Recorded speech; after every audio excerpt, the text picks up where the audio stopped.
রাত ৩টার দিকে আমরা ঠাকুর দেখে ঘুরছি। ধূপগুড়িতে এবছরের কালীপুজোর বিশেষ আকর্ষণ এসটিএস ক্লাবের পুজোর থিম। মায়াপুরের ইস্কন মন্দির এখানে পুজোর প্যান্ডেল, যা সমস্ত দর্শনার্থীদের মন কেড়েছে।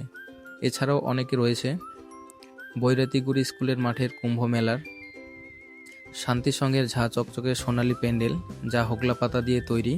বিধান সংঘের থিম এবছরের আহমেদাবাদ প্লেন ক্র্যাশ, এভারগ্রিন ক্লাবের আদিযোগী। সবকিছু মিলে পুরো ধূপগুড়ি শহরটাই এক অন্যরকম সাজে সেজে উঠেছে। এই সব কিছু নিয়ে থাকছে আমার এই ভিডিওটা। চলো তাহলে শুরু থেকে শুরু করা যাক। আজ বাড়ির থেকে 10টার দিকে টোটোতে করে আমরা 8 জন মিলে বেরিয়ে পড়লাম ধূপগুড়ি যাওয়ার উদ্দেশ্যে। বাইকে যাচ্ছি না, কারণ আমরা একসাথে 8 জন যাচ্ছি। বাইকের মধ্যে অতজনের জায়গা হবে না, টোটোতে গেলে একটা আলাদা রকম মজা হয়। সব ভাই বন্ধু মিলে একসাথে যাব, টোটোতে বসলে একসাথে গল্পের মধ্যে যাওয়া যাবে, তাই টোটোতে করেই যাচ্ছি। আর আমাদের টোটোরও বেশি চার্জ নেই। আমরা আমগুড়ির থেকে চারের বাড়ি হয়ে সোজা চলে আসলাম টোল গেটের এখানে। টোল গেট পার করে এখানে একটা কাকুর দোকানে ঢুকলাম চা খাবো। এখন বাজে রাত 12টা। অনেকের তো খিদা পাইছে, অনেকে আবার না খেয়ে আসে, বাড়ি থেকে খাওয়া দাওয়া করে নাই। আর এখন বেশ ঠান্ডা পড়ে গেছে। অন্য সময় কিন্তু দুর্গাপূজার সময় বেশ ঠান্ডা হয়, এবছর দুর্গাপূজার সময় সেরকম ঠান্ডা বোঝাই যায়নি, তবে এখন কালী পূজার সময় অল্প অল্প ঠান্ডা লাগতেছে। আর টোটোতে করে যাচ্ছি দেখে বেশ মোটামুটি ভালোই ঠান্ডা লাগছে। আর সবাই মিলে এখানে বসে পড়লাম চা খাওয়ার জন্য। আমাদের 8 জনের মধ্যে আমরা 6 জন চা খাচ্ছি, আর 2 জন ওরা নাকি চা খাবে না, ওদের চা ভালো লাগে না, তাই এখানে বসে আমরা সবার ফার্স্ট চা খাওয়া দাওয়া করে নিলাম। এরপরে আমরা আবার টোটোতে করে বসে সোজা চলে আসি ধূপগুড়ির এখানে। বাস টার্মিনাসের পাশে যে টোটো স্ট্যান্ডগুলো ছিল সেখানেই আমরা টোটো রাখলাম। এখন বাজে রাত 1টা, তারপরেও দেখো ধূপগুড়ি শহরে কেমন ভিড়।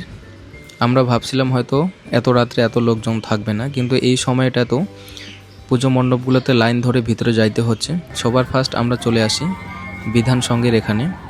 এবছরে বিধান সংঘের পুজোর থিম হচ্ছে আহমেদাবাদ প্লেন ক্র্যাশের যে দুর্ঘটনা হয়েছিল সেই সব কিছুই এখানে তুলে ধরেছে।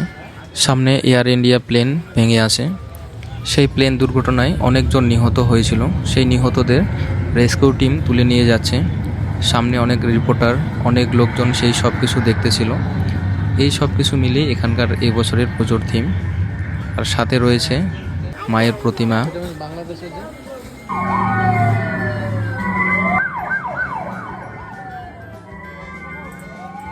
সেখান থেকে বেরিয়ে এরপরে আমরা 2 নম্বর প্যান্ডেলের এখানে চলে আসি। এখানের পুজোর মণ্ডপটা চারপাশে শুধু গাছপালা দিয়ে বানানো, সুন্দর প্রকৃতির মাঝে এখানে মায়ের প্রতিমাটাও গাছের লতা পাতা দিয়েই বানানো। এরপর এখানে আরেকটা মন্দিরে চলে আসি। এই মন্দিরটার নাম আমার সঠিক জানা নেই। এই মন্দিরের পাশেই রয়েছে ধূপগুড়ির বিখ্যাত এসটিএস ক্লাবের এই ইস্কন মন্দির।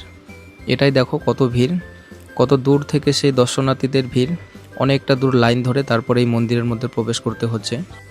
আমরা এখন এসটিএস ক্লাবের মন্দিরে ঢুকবো না, এখন যেহেতু যাচ্ছি তাই লাস্ট একদম হাসপাতাল পাড়া পর্যন্ত গিয়ে দেখে আসবো। ফেরার পথে তারপরে এসটিএস ক্লাবের মধ্যে ঢুকবো। এর আগের দিন যেদিন উদ্বোধন হয়েছিল সেদিন আমি আসছিলাম, মন্দিরের চারপাশটা দেখছিলাম, বেশ ভালো। সেদিন তো আর কি পিছন পাশে মেলাটা চালু হয়নি, তবে আজকে মেলা চলতেছে, যাওয়ার সময় মেলার মধ্যেও ঢোকা যাবে। আর এটা হচ্ছে এসটিএস ক্লাবের পাশে গেটের মধ্যে ভূতের ক্যারেক্টার বসানো। বাচ্চাগুলো এই ভূতটাকে ভয় পাচ্ছে না, কেমন একটা আওয়াজ আসতেছে ভূতের, তবে এখানের এই বাচ্চাগুলো কাউকেই ভয় পায় না। এখন দেখো ভূতটাকেই বাচ্চাগুলো ধরার চেষ্টা করতেছে। এর পাশেই হচ্ছে বিকাশের বান্ধবী, এখানে ডান্স করতেছিল, সাথে একটা গান বাজতেছিল। এসটিএস ক্লাব পেরিয়ে আমরা চলে আসি বৈরাতিগুড়ি স্কুলের মাঠের এখানে। এবছরের বৈরাতিগুড়ি স্কুলের পুজোর থিম হচ্ছে কুম্ভ মেলা সরস্বতী ঘাট। এটা হচ্ছে 11 নম্বর সেক্টর। কুম্ভ মেলায় যেই সব কিছু দৃশ্য ছিল সেগুলো এখানেই ফুটে তোলা হয়েছে। 3টা বাজে, এরপরেও দেখো এই কুম্ভ মেলা দেখার জন্য কেমন লোকের ভিড়। বন্ধুরা, আমরা এই মুহূর্তে রয়েছি ধূপগুড়ির বৈরাতিগুড়ি স্কুলের মাঠে, আর এইখানেই হচ্ছে সেই কুম্ভ মেলার দৃশ্য ফুটে তোলানো হয়েছে।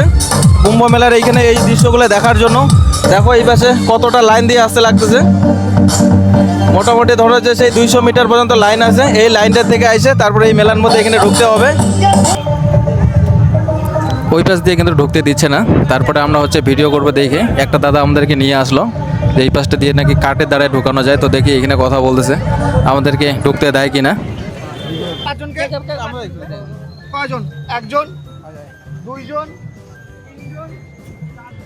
এখানে কিন্তু সহজে ঢোকা যায় না, মোটামুটি হচ্ছে ঘন্টা দেড়েক ওয়েট করে তারপর এখানে ঢুকতে হবে, কিন্তু আমরা ভিডিও করবো দেখে একটা দাদা আমাদেরকে দেখে আর কি ভিতরে ঢুকাই দিল। এই মেলার ভিতরে ঢুকেই আমরা প্রথমে এরকম করে চারপাশে তাঁবু দেখতেছি, এটাই নাকি সেই কুম্ভ মেলা। আমরা যেহেতু কুম্ভ মেলাতে যাইনি, আমার মতো অনেকেই আছে যারা কুম্ভ মেলাতে যাওনি, তারা এই ধূপগুড়ির বৈরাতিগুড়ি স্কুলের মধ্যে এসে কুম্ভ মেলায় যা যা কিছু ছিল সেই সব কিছু দেখার একটা সুযোগ পাওয়া যাচ্ছে। এখানে এই ক্যারেক্টারটা দেখে বোঝা যাচ্ছে যে এটা হচ্ছে মোনালিসা। কয়েকদিন আগেই মেলার সময় এই মেয়েটা কিন্তু একদম পুরো ভাইরাল হয়ে গেছিল, তখন থেকেই একে চেনা যায়। আর এখানে দেখে বোঝা যাচ্ছে যে সেই মোনালিসা।